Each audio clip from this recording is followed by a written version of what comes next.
नगर परिषद के द्वारा जो विकास की जो योजनाएं जो 4 सालों से सिमट कर रह गई थी, आज उसे गति मिला है। उसी को शहर वासियों को प्लस जिला वासियों को, आप तमाम लोगों को इस ओर ध्यान आकृष्ट करवाने के लिए ये किया गया था। और अभी जैसा कि हमारे चेयरमैन साहिबा बोली कि कुछ जो हमारे विपक्षी जो आरोप लगा रहे हैं, बेबुनियाद आरोप लगा रहे हैं हम लोगों पे या मैडम पे, तो ये सच्चाई है कि आज मैडम के आने से शेरघाटी को एक विकास की गति मिली है। और हम तमाम चेयरमैन हो या वाइस चेयरमैन हो या वार्ड पार्षद हो, सभी लोगों में एक आशा की किरण जगी है कि अब जो ये शेष बचे कार्यकाल में कुछ विकास होगा। लेकिन कुछ वैसे लोग जो उनको विकास से कोई लेना देना नहीं है, सिर्फ आरोप प्रत्यारोप की भाषा को ही जानते हैं, वो लोगों के द्वारा लगातार इस तरह की योजनाएं चल रही हैं। हमारे यहाँ अभी सबसे महत्वपूर्ण योजना जो 2014 से अटकी हुई थी आवास योजना की, वो योजना अब लगता है फाइनल स्टेज की ओर है। प्लस बिहार सरकार की सबसे महत्वपूर्ण योजना जो पहले के पदाधिकारियों के कारण एकदम शिथिल हो गया था, जनरल योजना, आज 20 वार्ड में 26 योजना जो हमारे यहाँ था, जिसका टेंडर हो चुका था पूर्व के कार्यपालक पदाधिकारी संतोष रज्जक जी के टाइम में, वो योजना सभी वार्डों में धरातल पर दिखने लगा है। 5 वार्ड में तो मतलब पूर्णतः सभी घरों में जल नल जा चुका है। बाकी सभी वार्डों में काम तेज़ी से लग चुका है जब से मैडम हिमामी मैडम की यहाँ पे पदस्थापना हुई है। तो मैं यही आप लोगों से नली गली में क्या नली गली में अभी हम लोग शेरघाटी नगर पंचायत नगर परिषद में पहली बार 28 योजना का टेंडर फाइनल हो चुका है। 17 कॉन्ट्रैक्टर यहाँ 87 टेंडर गिरा चुके हैं और आने वाले 15 दिनों में फिर हम लोग 18 टेंडर नली गली का भेजने जा रहे हैं, जिसमें काफ़ी 1-2 महत्वपूर्ण बड़ा योजना भी है। तो ये अब मैं आप लोगों को बता देता हूं कि आने वाले समय में 1 साल में एक भी गली नली शेरघाटी नगर परिषद में नहीं बचेगा अगर मैडम यहाँ रह गई तो। कार्यपालक का कोई भी, ये मैडम की बात मैं नहीं कर रहा हूँ, अच्छे पॉजिटिव सोच के अगर कोई भी पदाधिकारी रह जाएंगे तो हम सभी वार्ड पार्षद, सभी कर्मचारी विकास के नाम पे एक हैं और हम लोग विकास के भूखे हैं। और विकास विकास विकास हम लोग का मकसद है, शेरघाटी का विकास किसी तरह से हो, यही हम लोग हमेशा सोचते हैं। बाकी जिन लोगों को जो सोचना है वो सोचें, हम लोग विकास के लिए सोचते हैं, इसीलिए आप लोगों को बुलाया गया था।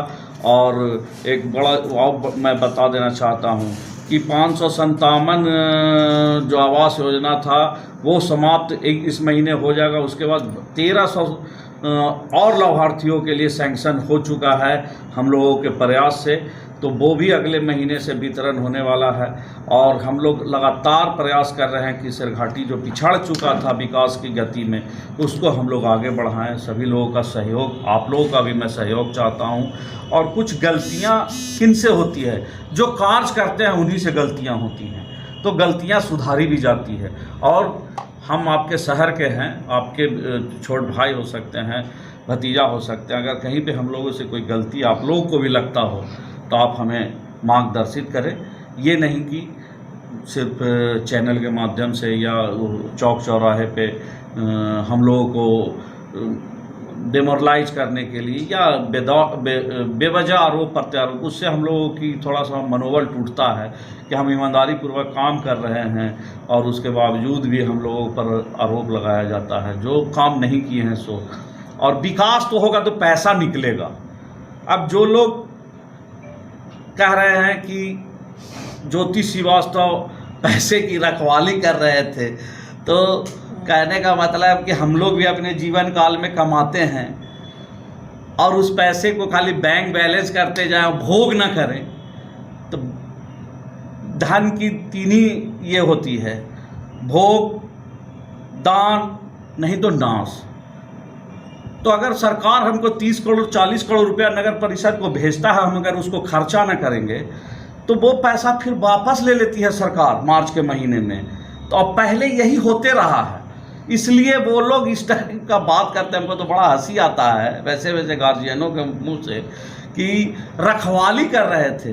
अरे आइए तो मैं बताता हूँ कि वो कैसा कैसा गड़ा गड़ा मुर्दा का पैसा लेके चले गए ज्योति श्रीवास्तव, हम लोग को पता भी नहीं चला और वो लेके चले गए।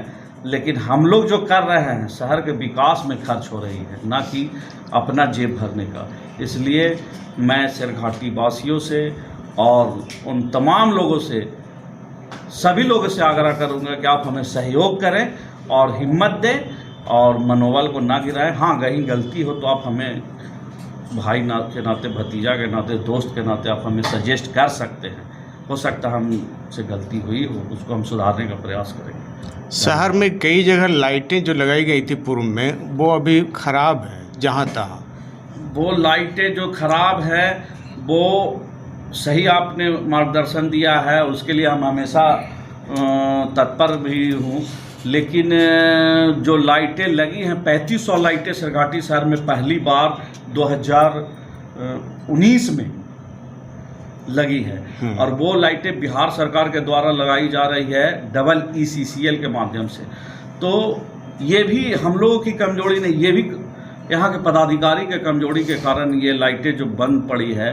क्योंकि 3500 लाइट जो कॉन्ट्रैक्टर लगाया है तो वो अपना जो लाइट लगाया है उसका ये मांग रहा है कि आप हमें यहाँ सर्वे करवा के दे दें कि इतनी लाइटें लगी हैं, वो बिल वगैरह सब के लिए फाइल करेगा और तब मैं जाकर आगे की लाइटें जो 6600 लाइटें सैंक्शन हैं सिरघाटी नगर परिषद में, वो और लाइटें लगेंगी। और प्लस जो बंद पड़ी हुई लाइटें हैं या ख़राब पड़ी है उसको 7 साल इनको मेंटेनेंस करना, तो वो नहीं कर रही है, प्रेशर बना रहे। लेकिन मैडम अभी जो नई जो कार्यपालक पदाधिकारी आई हैं वो अभी हमारे पास लोकल कॉन्ट्रैक्टर हैं अविद भाई, उनको 10 वार्ड चिन्हित कर दिया गया है।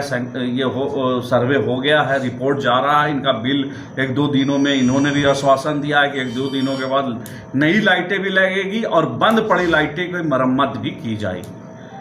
आखिरी सवाल ये है कि शहर का मुख्य एंट्री पॉइंट नई बाजार का इलाका जो है वहाँ की सड़कों की स्थिति गड्ढे बन जाने के कारण बहुत बुरी दयनीय स्थिति हो चुकी है। बहुत अच्छा इसके लिए आपने महत्वपूर्ण सवाल उठाया है। तो ये इसके लिए मैंने ऐसे तो वो रोड हम लोगों के अंडर में आता नहीं है, वो NHI का रोड है और मैंने NHI के पदाधिकारी से भी बात किया था और उन्होंने आश्वासन दिया था कि 1 सप्ताह के अंदर उसको काम को मतलब डस्ट वगैरह इस सब से GSB से भर दिया जाएगा, लेकिन वो नहीं किए हैं। लेकिन हम लोगों की दायित्व बनती है क्योंकि वो नगर परिषद एरिया में आता है, तो मैंने उसके लिए प्रस्ताव भी ले चुका हूँ सशक्त स्थायी समिति की बैठक में। मुझे ये अच्छा प्रस्ताव रहा, मुझे भी, हम भी उस रास्ते से आते जाते हैं, वो काफ़ी गड्ढा है, उसको भरने के लिए 1-2 दिनों में मैं आज मैडम से बात करूंगा और इस पर अमल करवाने का भरपूर प्रयास करूंगा, क्योंकि काफ़ी जर्जर हालत में है।